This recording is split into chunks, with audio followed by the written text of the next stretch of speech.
If you have ever felt like you were meant to create something, but you haven't always known what, and you haven't always known where to start or where you fit, this video is for you. So I have been listening to The Creative Act by Rick Rubin. Again, I already listened to it on Audible once. I don't usually listen to books multiple times, but this one I keep wanting to go back to because he puts language to a way of being that I identify with, and I think most creative people and definitely most artists do, especially if you are someone who feels a lot and you don't always know what to do with it. And if you like this kind of stuff, I send out emails whenever I drop a video that are a little less polished, more vulnerable. Writing is just, you can just share in a different way. To me, it's a little bit more intimate to share myself through writing. So if that interests you, then click the link in the description to get on my email list. Okay, so let's continue.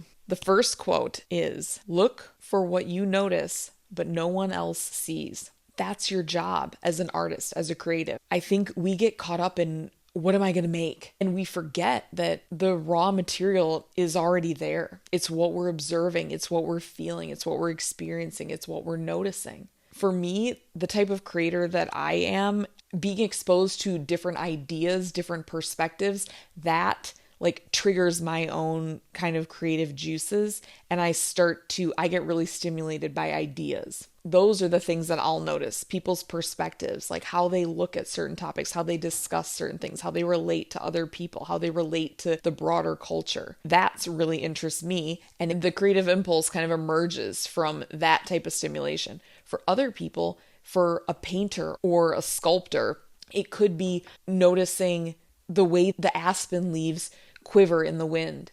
It could be noticing light reflecting off of surfaces. And for a musician, it could be hearing the sounds outside, hearing the sound of the wind, noticing two people interacting with one another, noticing their body language. All of these things are kind of like fodder for our creativity. The most important thing for artists to cultivate is their ability to notice, to go through life paying attention, being present. It does not have to be more complicated than that. Art is not a job, it's a way of being. Really often, creative people and artists get caught up in trying to produce something, and we think that us being creative needs to look a certain way. It's like, when I'm doing this thing and producing this thing, that is me being creative. When really, there are times that you could be not producing anything, but you feel so deeply connected to your experience. You feel deeply connected to everything, really. You're walking through the world feeling like you're cracked wide open. And that is where it actually starts, even if it looks like you're not doing anything. So allow yourself to be in the liminal space and allow there to be space, empty space for something to drop in. You don't need to constantly trying to create and produce. That is when it becomes part of commerce. And Rick Rubin talks about this in the book. He says that's something else. That's commerce. That's not art. It's marketing. When you're trying to create something for other people or for a specific result or outcome or for something to appear a certain way, you're not making art. That he said, it's not bad, it's just something else. Another thing that's really important for the artist and the creative is to control your inputs. He says you need to curate the quality of content coming in. I don't know about you, but sometimes I will scroll and I will suddenly feel like nothing I have created or ever could create matters or would matter. And it's not even because what I saw was better necessarily. Sometimes it is what I'm thinking, but it's just sometimes because my system is so overloaded that I start to think everything already exists. There's just so much there and it's overwhelming. It doesn't allow the space that is required for true creativity. There's a difference between consuming content as inspiration and consuming content in a way that just scrambles your brain. You need to be honest with yourself when you are consuming content, because the artist's mind is such a special, sacred place, we don't want to be polluting it. And we don't want to fill it with unnecessary content or content that's going to actively detract from our own inspiration, for our own wisdom and art to come through, right? So we are a vessel for creation. We don't want to be filling that vessel with a bunch of garbage that doesn't even leave any room for something of our own to emerge. The next thing that he said that I made note of was that one person's connected place may be another's distraction. We see so many people creating in certain ways and having a certain strategy and system. And it's so common right now too, with people creating personal brands and people hiring coaches and seeing someone become really successful. And then so they have a system and they share it, right? And we think, oh, I need to follow that system in order to create that outcome. But as artists, as creatives, you really have to ask yourself if their system is going to work for you. Like, does that work for you? Is that a process that's going to inspire your creativity and your brilliance and that is going to energize you? Because if it doesn't, what you create is not going to be of your highest potential. If you are following a system that fundamentally just does not work for you and it feels like you're bumping up against resistance and it feels cumbersome and it feels really forced and it feels stressful and overwhelming to follow a specific system, please know that there is not only one way to create something. Looking at artists, especially actually all artists, but writers and painters and musicians, and look at how they all have very specific environments that they need to be in order to be inspired and in order for them to get into a flow state where the music or the words are just coming through them. The faucet is just open, like the valve opens and it just pours through effortlessly. For example, I'm someone who thrives in a cafe or a coffee shop. I am so productive in those environments where I'm not interacting with other people, but I am surrounded by other people. There is an energy around me. It's a common place. It's like a meeting place. And side note, my environment in human design is wet kitchens. And if you know anything about human design and kitchens, the reason it's not just a physical kitchen. A kitchen is where you go and you combine a bunch of different ingredients. It's the place of alchemy. It's where alchemy takes place. You take a bunch of different ingredients and you mix them together and you create something new.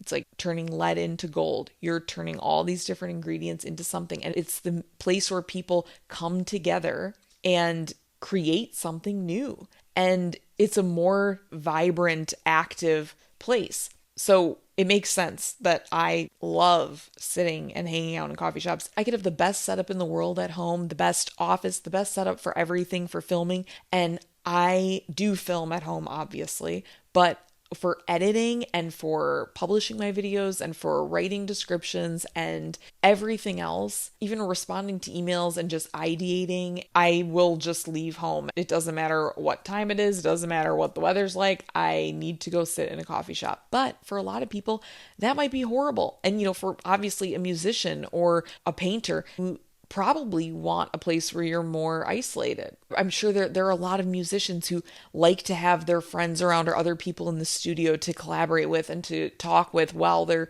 producing or while they're recording. Other people need it to just be them and they cannot be distracted by anyone else. Some people need to be in the studio really late at night, and that's when their creative juices are flowing. Other people are like first thing in the morning. A lot of writers, right? They sit down first thing in the morning and they start writing because that's when they feel the most tapped in. So you just have to know yourself. You have to figure out where your system calms down enough to allow for something real to come through. The next quote that I wrote down was that flaws are human the imperfections are what make the work interesting, especially for content creators and people creating personal brands, that so many of us are trying way too hard to clean things up and to make them palatable and to make them look a certain way and to make ourselves come across a certain way. And you end up with something that like looks good according to some standard,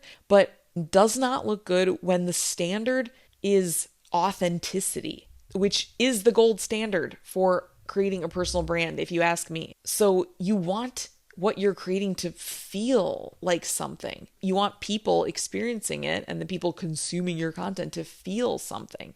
And if it's so perfect and so curated, they're not going to feel anything. It's the little rough parts, the edges, the parts that you're terrified to share, the parts that you want to edit out. Those are the things that people actually grab onto. And being that vulnerable is so hard. And it's something that I am constantly bumping up against and constantly battling in my mind of like how much to share and what not to share. There's a part of me that tells myself, well, if you don't share every single thing, you're not really being authentic. And then there's another part of me that says, no, there are things that you're allowed to keep private for yourself. You don't have to share everything in order to be authentic. That's not what it means. But it just means that what you are sharing is true to you and that it's not produced and it's not fake and it's not something that you're trying to control the presentation of in order to control the way that people receive you. And it's especially hard because artists and creatives are a lot more sensitive than other people. Rick Rubin says the same sensitivity that allows them to make art makes them more tender to being judged. So yes, every time you make something that really means something to you, it is going to be scary. There are things that I have shared in different mediums that I feel physically ill about. And there are still things that I haven't shared because I feel so physically ill about it. And I just haven't gotten to the point yet where I'm ready to do it. And I will, because I know how transformative it will be for me and also for the people who I'm sharing with. But sometimes there are moments when it's so scary that you start to ask yourself, like, am I cut out for this? Like, should I just go do something else? But then I just know that if I could never. I think that all artists and creatives can relate to that feeling of like, this is so scary or this is so painful and I'm so afraid of rejection or not being understood or being judged. But I know that I just have to do it, because to not do it, to not express myself, to keep it all bottled up inside, that is going to eat away at me and basically destroy me from the inside out. That's how you know that you're supposed to be doing whatever it is that you are doing, whatever it is that you want to be doing. The next thing that he says is, we're not playing to win, we're playing to play. And play is fun. And I love that. And I think that that might be the most important thing in the book, because especially with personal brands and being content creators, it easily becomes so much about the audience and the algorithm and numbers and metrics. And you forget why you're doing it, or that you're doing it for you, really. And I know there are certain people, and I've even said that I'm doing it for my audience and I want to know what the audience wants. Like, I'm here to serve you. If we're really being honest though, yes, I want to do that. Yes, I'm here to help other people and to inspire other people and to serve other people. But I am doing it for me. Like, I'm doing it because I want to do it and I feel like I have to do it. That's why, because if I didn't want to do it and I didn't feel like it was this calling that I had, I wouldn't do it, even if it would serve other people. Rick talks about this, that you are creating art for you. It's not for your audience ever. It's not for anyone else. It's for you. And that was what I mentioned before, that he said, if you're not creating for you and you're creating for other people, or you're creating for a certain outcome, you're not doing art. You're doing something else. When you are really in it, when you're really in the process of what you're doing, that thing that you love, that thing that comes from deep inside of you, and you're not at all concerned about how it's going to perform or what response or reaction it's going to get from other people, That is what you're doing it for those moments. That is the goal. The goal is not approval. The goal is not money. Like, as much as, yes, we want to make money from our art. We want to be able to support ourselves from our art, and we deserve to. But the goal is self-expression and connection to yourself, feeling alive. I don't have a grand takeaway or some 5-step plan for you. I just want to encourage you to keep creating stuff, keep making stuff, keep sharing your art, whatever form that takes. I will leave you with a final quote of Rick's from the book. Create that environment where you're free to express what you're afraid to express. What are you afraid to say? And what if saying it is exactly what someone else needs to hear? Whether that's in the form of a YouTube channel, a Substack, a blog, an Instagram account, a song that you write, a poem that you write, a drawing that you create. There is work that only you can make, and I really hope that you make it. Check out this video I did about creating Like a Kid Again. It's kind of a companion to this, less about the weight of being an artist and more about remembering what it's like to make stuff just because you want to. Anyway, I will see you guys very soon. Ciao!